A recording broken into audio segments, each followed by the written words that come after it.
how's the journey been? I'm so curious. Building a worldwide club. Yeah, I mean, it's been crazy. It's been going against all expectations, of course, because we started with an offline weekend for friends and some contacts, which then, without all any expectations, kind of went viral on Instagram, which is ironic because we're the offline club. Got like worldwide demand for what we do, and then kind of just capitalize on that opportunity and demand, and decided to go all in for it and build a movement that's now in, I think we're in 19 cities starting this year. So yeah, Damn, that's so yeah, cool. Yeah, yeah. seeing how it reached the mainstream in terms of like the TV features and all that, and like your Instagram presence is incredible. And I think a lot of clubs aspire to, yeah, to get that reach. And I feel like I've been on my own journey of being an ex content creator, so having the social media skills, and then coming back to build a new social media presence for this club specifically, and taking a new approach of like building it publicly, which worked in Paris. And then for me, we've expanded to different cities. But as we've expanded to different cities, I was like, actually, is this really what I want? And I don't think I want to actually manage. Like, I don't know what dilemmas you're facing, but for me, it's Yeah, like IRL experiences are so valuable, and I don't want to be the one to manage them. Like, I don't want to be, I want to create a club, but I don't want to organize the events. Like, I don't want to be the events really. business. Well, Yeah. then we should maybe So switch roles. what's your take? Well, like right now, because we've scaled internationally, right? You're doing a lot of tasks that are not directly related with the local communities and the people in them that you're building. So like the actual the factual community building, hosting of events, bringing people together, tightening bonds and ties between people, and that is exactly what I like. And now still I of course really love I still love what we do, or what I do on a day-to-day basis, which is more like marketing related, strategic, operations, international expansion, recruiting international city leaders. But yeah, I've also been reflecting a bit, and in my opinion, for myself, I would love to just be like the city leader of one city, and do all of that, but be super close to that community. Yeah. I'm similar on the sense of like, I don't want my day to day to be admin, right? Like we're building IRL experiences. And at the same time, I want to have the biggest impact, which Yeah, means that I want like meetups to happen all over the world, but have someone else do it. But then that means I'm going to have to manage them. And I don't want to do right. that either. Like, No, so I started my club in March of last year. So this last 2 months, the Christmas break has been kind of a really good just step back and be like, okay, how do we do this? And I don't know what your experience is, but for me, there's no playbook on how to build a club. There isn't like many examples of people done it really well who are doing a lot of IRL stuff. So what I'm struggling with right now is kind of what's the model? What's the business model that scales, that makes it profitable, and that is gives me the lifestyle that I want to. yeah, yeah, exactly. I think these are the exact questions that we have. But before we get into that, like, can you tell a bit more about home and what you guys do? Like, where do you guys host events? What type of events? Like, how do you manage the community, etc.?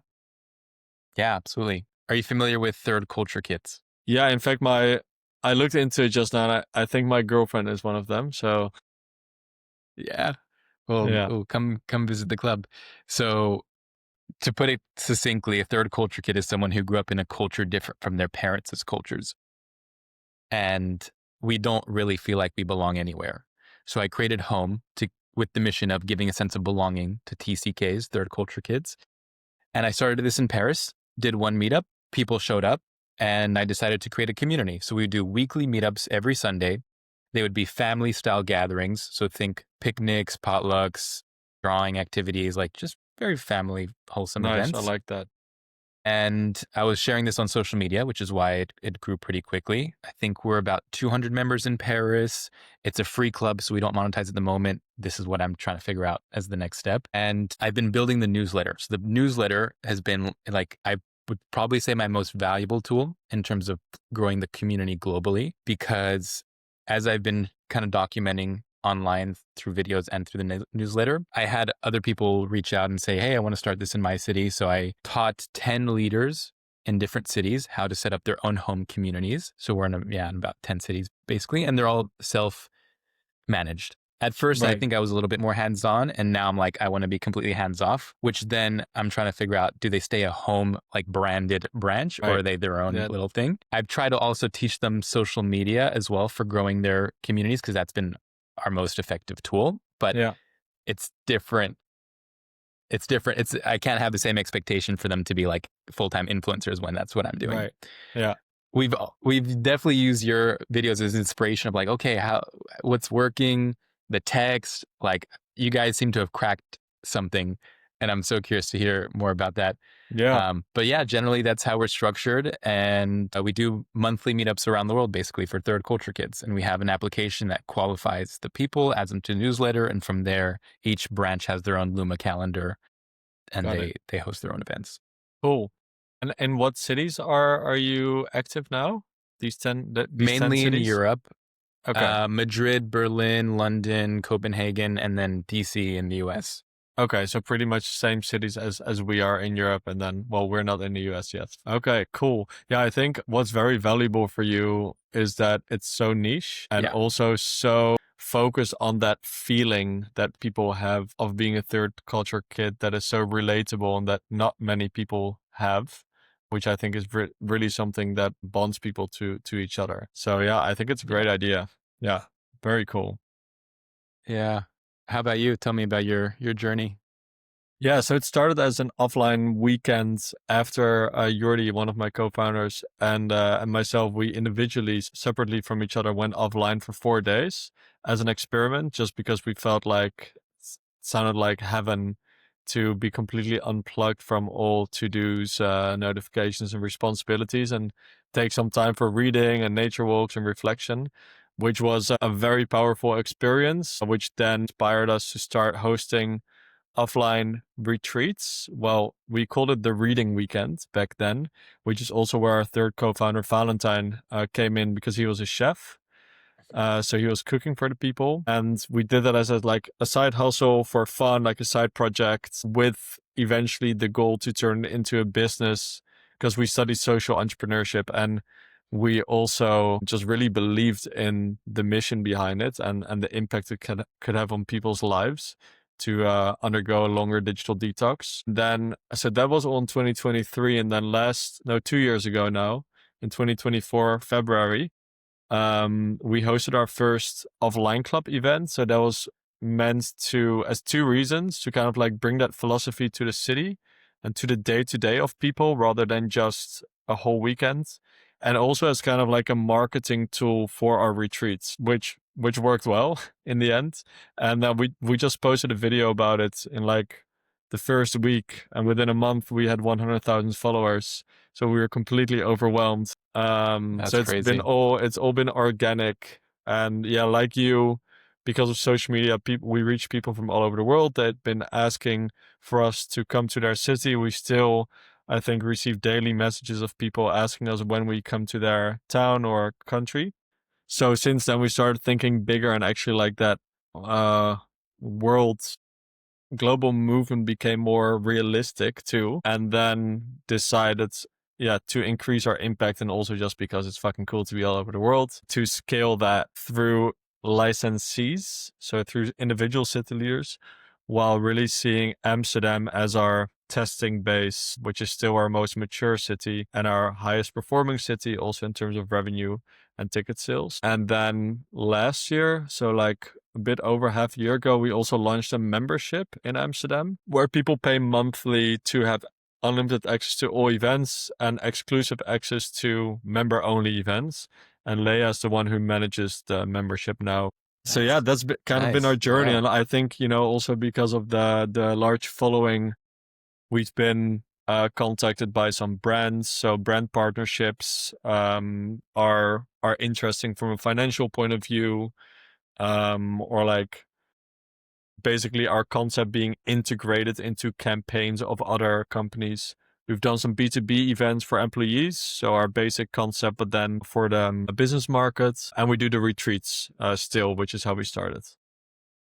So we do a Yeah. lot. It sound it does sound quite like an operation. Yeah. Yeah. So we're three founders and two full-time employees now. And then almost all of our events in Amsterdam are run by community volunteers. And then our international cities, as said, are license based. So we grant them a license.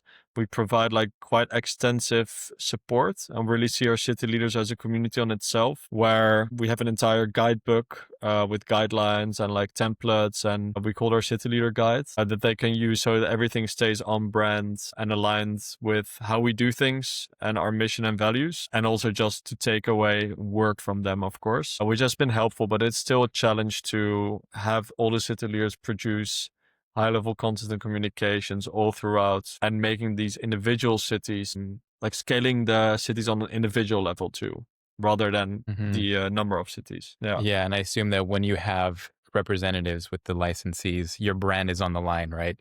Because they're Yeah, using your exactly. brand. Yeah. And I'm guessing that since your events are paid, is that right? Like Uh, Most of tickets. them. yeah, most of them. Yeah, that's probably a good incentive for the city leaders to be continuing. Yeah, so we take a small commission. So we take between 8 and 12% of all revenue, and the rest stays with them. So our goal is really for them to run a financially sustainable business for themselves in their local city, because their success also is our success, of course. So we also select city leaders really based on their entrepreneurial background, but also like ambition and vision to rather, next to, of course, building a community and having it be very mission driven, also be able to turn it into a business. Out of all your monetization sources and streams, which do you see the most opportunity and potential in? That's hard to say. I think for the amount of time we put in, like the business market is what brings in the most now, but that's less scalable than, for example, the local communities based on a city level, which have high margins but low revenue. And then we've got the retreats, which are lower margins but high revenue and scalable. So there's a lot of opportunity for everything, but the strategy right now, we haven't decided on our strategy of this year now, but last year it was really like international growth and just keep focusing on like providing a top-notch event experience and tightening the community. And this year I have a feeling we will pivot a bit more towards of, rather than focusing on numeric growth of cities, on like individual scalability of these cities, and seeing whether we can turn those into membership clubs as well, where members pay a monthly fee, or a yearly fee, by the way, which is also something we're doing in Amsterdam now. Hmm. But that's still up to discussion, because it would be a huge pivot in our business model and in the vision of the club, because being an events-based business is very different than like a membership business, of course. Yeah, no, I've been like brainstorming different models, the membership, the event tickets, retreats, and I haven't found one that I feel like is right in terms of Yeah. like where I see the opportunity as well as what I want to dedicate to that because I know, all right, if I do a membership or events, that means I need to deliver on events, which means it's going to be a lot of work. So that's what I've been trying to figure out. And Yeah. another What's route your that I vision? potentially, Yeah. well, this year I have one big plan. And the big plan is to organize TCK Fest. So a 3-day festival for third culture kids around the world to come in and this being like an annual thing. Yes.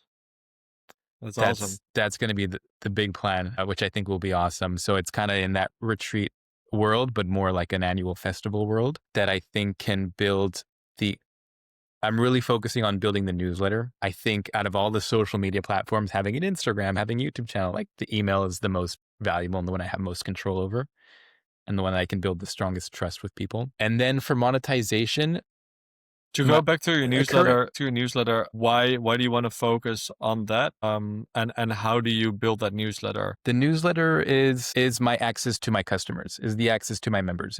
It's the way that I communicate with people. If I make an Instagram post, it's going to reach 20% of the audience, whatever it might be, right? I don't have control over that.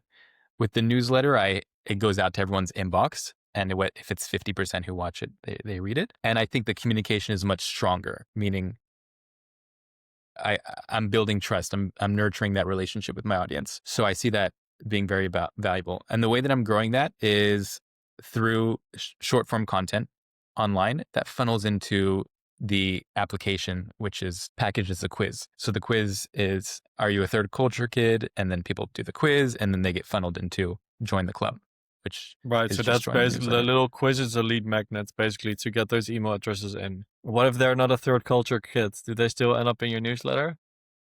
They have an option to be on the newsletter, but they get a different landing page. Got it. Okay, cool. Yeah. But having a quiz has been a great lead magnet. And maybe that I could see ideas for the offline club of being like, how offline are you in your life? And Yeah, then, you get a result and you're like, oh, 10%. I need to be better at offline and join the yeah. newsletter, whatever. Yeah, I've seen a lot of lead magnets on a website from somewhere else where you can, from Unplugged, I believe it is, where you can calculate your lifetime screen time. So to kind of get awareness about how many months or even years you will spend on your phone, which I think is like a really funny gimmick or fun gimmick for people that they want to give their email address for. Yeah. How are you communicating your events? Is it all through Instagram or do you use like a separate app? You can then. Um, Differently. So we have a global account where we do post the events once a month via post, and then we also highlight a few events via stories. But we also use newsletters quite heavily for like all cities, where like at least once a month you send like a calendar overview, and then again, like maybe mid-month you highlight again events that aren't selling or events that are just bigger and you want to reach more people. So I'd say most communication or proper communication probably via email and then highlighting it on social media as well. But since our account is global, let's say Amsterdam is just a tiny little chunk of it on our Instagram. So then, that's not going to make the biggest difference when it's on social media. Mhm. For the rest, we have no paid channels. We've never done any paid marketing. We are like our second full-time employee that is starting next week. He's going to be a growth marketer, so he will really focus on like personalized lifecycle marketing funnels, like trigger-based marketing, um, to kind of improve that retention. I will also focus more on SEO, so it's all organic for us from now on. I do know that companies like Time Left and Meet 5 and a bunch of these others, like very high performing in real life events or membership clubs, they pump money on ads, but we just don't have that budget because we're bootstrapping. So Yeah. I mean, the social media is working. yeah. What about you? All organic, all just through my own content. Nice. And it's a bottleneck because if I don't post, then the club doesn't Yeah. grow. So Yeah, there is that exactly. limitation. Yeah. But yeah, so yeah, Yeah, that's what we realized too, that we're relying too much on our socials. yeah. Then I'm thinking if you put a lot of money behind ads, it means you need to supply the amount of events to meet the ads, the demand Yeah. that comes from the ads. So it's like Yeah, you got to exactly. build both at the same time. Yeah. Very true. Yeah. Tell me about your social media strategy. I'm so curious how you found this strategy that has worked so well. Yeah, I'll start with how it started because Leia joined after like what, a year and a half or I something? Well, you were already in business at the time, just above a year, like a year and three Yeah. months. So they Yes. already had 500K. Yeah, we basically already had 500,000 followers within a year, which was completely without strategy. So I think I do have a good feeling of what makes people tick and what sticks with people, make content relatable. Like, for example, a tactic that I use and we still use is to never say we, because who is we?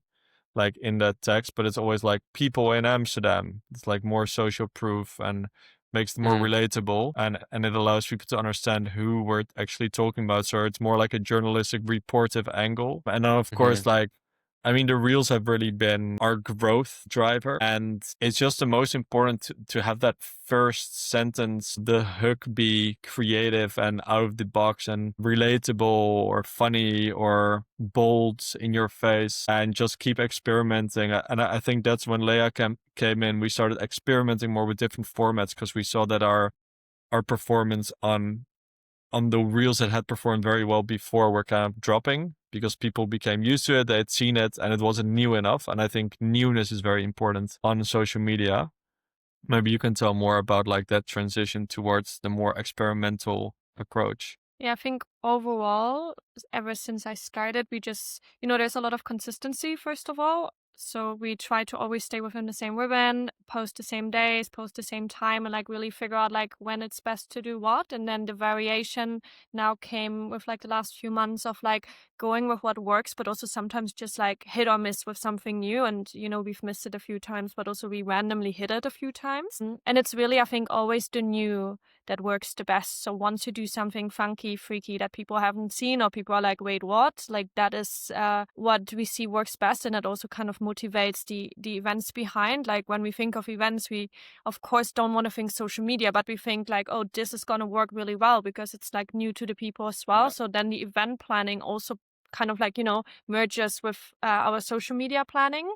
Yeah, that's a good one. I think like consciously host some XL stunts, kind of like some big free events, because we think they're gonna also be a hit visually for people, because it's not seen like a 1 hour rave, or like a knitting event with only men, for example, like these type of like crazy things. That's really the strategy we're taking. Yeah. And I think we also, like on the bottom line, we stay very human. So we try to tell our personal stories, people's personal stories. Like we try to really make it look like they get the insights of what's really happening and like us doing it. And that is also reality. So that's not just an illusion we try to show, but like that's what's happening behind the scenes, basically.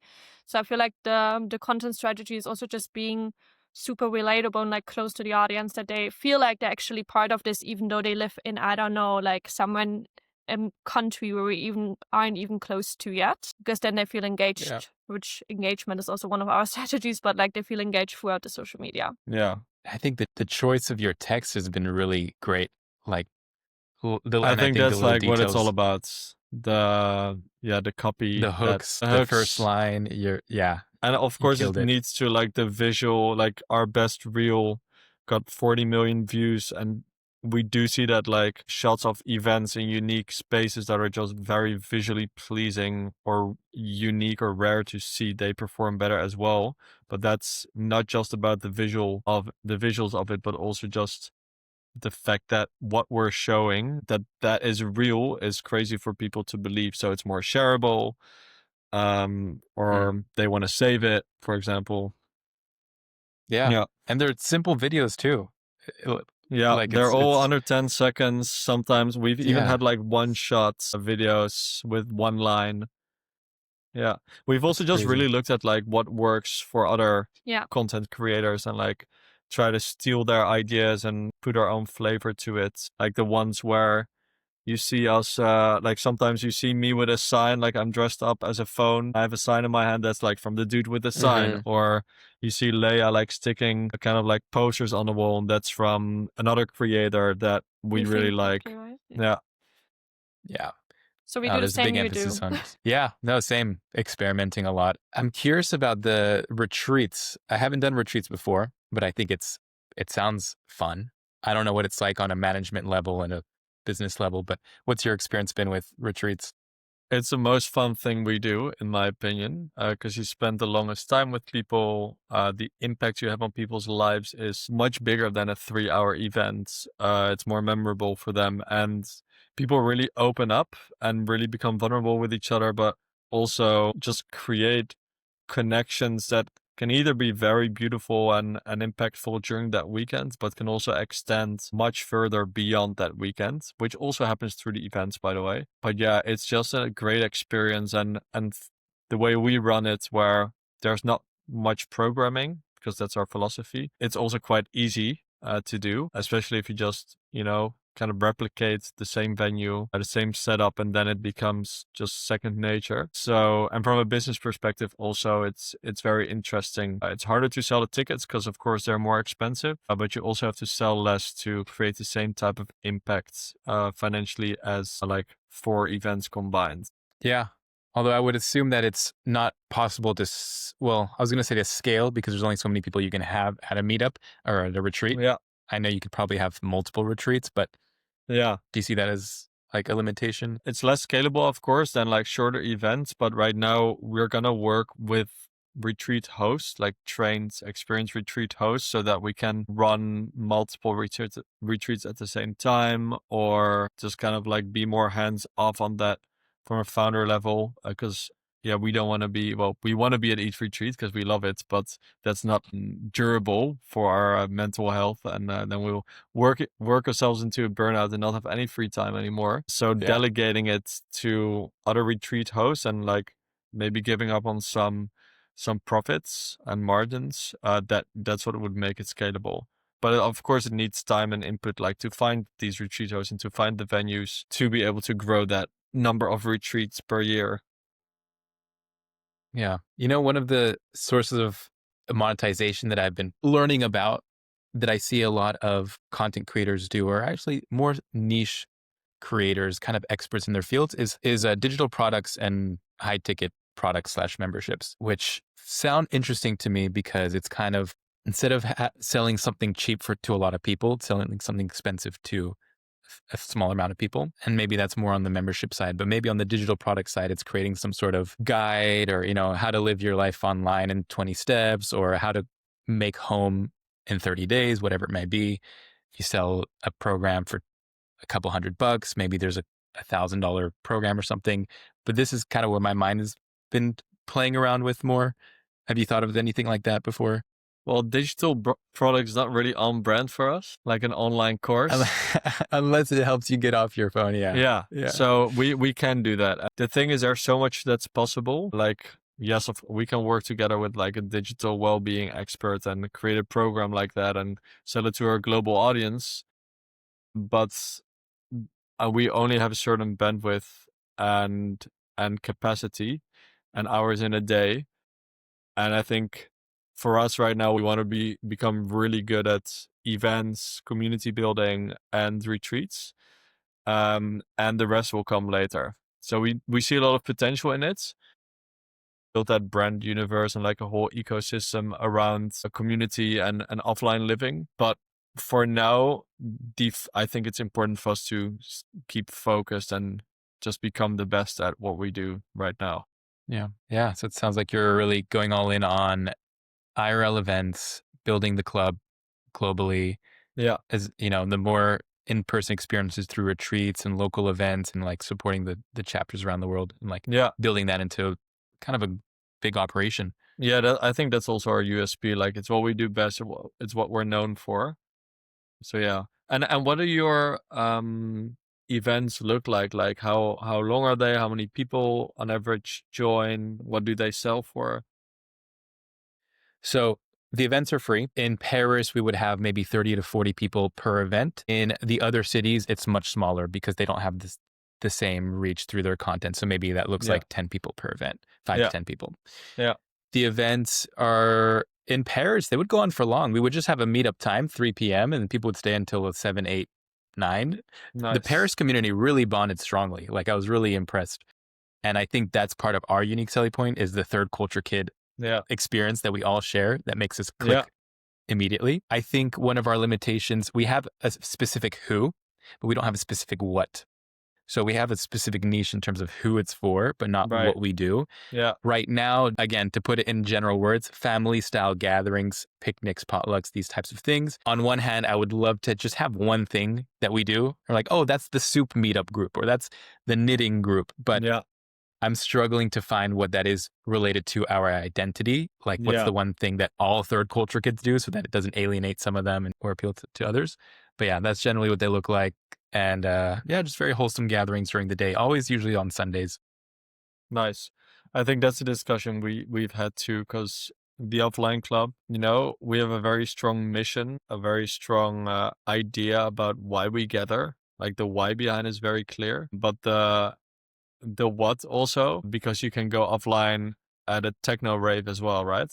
And really connect with people or with yourself. Now, in our brand identity, like the slowing down and de-stressing and unplugging from the rat race is also a big part of what we do. And hence we tend to do more like crafts and creative activities, reflection, reading, walks, etc. But what is that shared common interest that people connect about and connect with each other? That is also still something like run clubs. It's very clear, right? They might not have a Right. strong vision and mission, but at least people come Right. together because they love the same thing. And that's how I feel very connected to like my tennis buddies as well. Um, Yeah. but yeah, what is that shared thing we're creating? Or in also even in our mission driven club, then in that case, you want to be very clear on what is that world you're creating and how are people contributing to it. And that's also maybe a bit abstract right now or not tangible for people to see that growth towards a world that we believe in. Yeah, I see we're both a little bit in that world. And I could see for you as well, maybe for both of us, there isn't one thing that we end up doing, but maybe there's like the nature side and then there's like the creative side, and Yeah. they're just different offerings for different people. Yeah. Maybe you want to say something about how we're on it in a WhatsApp group, how we're kind of like organizing that now. So for the members that pay for membership, basically, we have another channel, basically, which is a main WhatsApp chat. And there mostly we communicate, I don't know, tips, books we have read that are interesting, events, social proof of like showing who of the members are going. But then we also recently started, because we wanted them to take these connections also outside our events and outside our planning, because the whole idea is like that there will be a community that like nourish and builds itself. So now there's like sub channels, which we have created with that what are we connecting over. So we just started with 4. I think it's a dinner group or dinner and brunch. There's a sports group, a book club group basically, and a walk group for walks around town. And there we want to encourage and engage the people that they, take that step of like planning these things themselves. And the people that join are the ones that are interested in these specific things. So not all the people that are in the main chat also then are in all the sub channels. They only join the ones that connect with something they like to do. Yeah, so we tried that at the moment. We only started, so I don't have much to say of like how the community actually takes it from there. But yeah, we see a lot of potential for that being like, yeah. I see that with another wellness club in Amsterdam as well. There, it's a wellness club that's mainly based on like physical health and activity, which is very broad, of course, too. So they have like sub channels where it's like divided up into cold plunges, runs, yoga, and whatever, something else, social. So that's like, it's kind of active people. So, they're like minded on that front and like some of the same activities that you do. So by like creating niches within your community, I think is a good strategy to get the people who share most interests and activities together and like connecting with each other. Yeah. And I think there's value in the sense that people are paying. So it's a good filter so that the other people are going to be, there's a high intent there. Yeah. I'm curious, do you feel that you're attracting a specific type of person, or is it random, or varied in the types of people that join your club? The membership or the events or all of it? All of it probably. I think all of it attracts different type of people. I feel like the Dutch retreats, for example, attract rather a bit older because it's also an expensive thing to do, but like an older, more like females around 30 to 40, I'd say, 50 maybe. The events, especially the bigger the event, attracts obviously a lot of first timers, a lot of people that just came across on social media. So that attracts also like a lot of young people, but also families. Like it's the big events are really a bunch of people that just come together. The membership, I'd say, what between 25 to 35 is probably at the moment our like average age. With surprisingly also more men joining than, for example, we experienced for like the retreats or the events in general. We do attract a lot of women, but for the membership, we also attract a lot of men, which is nice to see because I feel like men are looking for these communities, but maybe have a harder time finding them. Who knows? So from the type of people, from introverted to extroverted, it's all there. But I think in general, compared to other social clubs, we definitely see a higher percentage of introverted with interest in activities like reading or philosophy or crafting, a bit more like quirky / nerdy hobbies, if you can call it that, than like the cool popular people. But the membership and the events more. Yeah, membership and events. And then 70% of our event entities and club members are expats, internationals, because they're looking more to find their community and connect because they don't have that, those roots and friend groups from their high school, for example, and no families. And yeah, in the events we see like 70% to 80% female also. Yeah, we have higher female turnout for sure as well, Yeah, maybe yeah, around 60%. But I mm, I think it's cool that you're identifying kinda who that avatar is. I think and for me in the beginning, I was like, "This is gonna be for all third culture kids, and I want old people and young people to be here." But I've noticed that it's attracted people in their 20s and 30s, and actually maybe now I feel more like, "Actually, let me just lean into this demographic, rather than trying to appeal to everyone yeah, and target these, like, people in their 20s and 30s who are probably highly mobile, who probably emotionally homeless, that feel it the most rather than parents who are a little bit more settled down, right, and they might exactly. also be third culture kids, but not target them as much. Yeah, yeah, yeah, definitely. Cool. And what has been your biggest learning so far in like building that community in Paris, but also internationally? Building a community is stressful. That's managing a community is stressful. It's very rewarding, but it's really stressful. So I'm like really taking a step back of like what do I want my life to look like in relation to this project? Yeah. So are you doing anything outside of it or? No. So a little context. I used to be a content creator, did that for 10 years. Then 3 years ago, I stopped to go on a self-discovery journey, travel around the world. And Nice. and then I didn't work on anything in the last 3 years. And now I'm like, okay, I'm ready to start a new project. And this is what I experimented with last year. And this year I'm like, okay, third culture kids, that's my thing. Let's see where this can go. Yeah. Let me host this big event in summer. And then the other big part of I think my strategy is just going to be the area that I can make the most impact that only I can do is make content, like build my personal brand, make content around third culture kids, because I know that will fulfill our mission of giving a sense of belonging to TCKs by spreading the word as much as possible, exploding this word so that everyone knows it and people know that there's a place they belong to. So that's a little bit Nice. of where my mind is going for What this year kind as of well.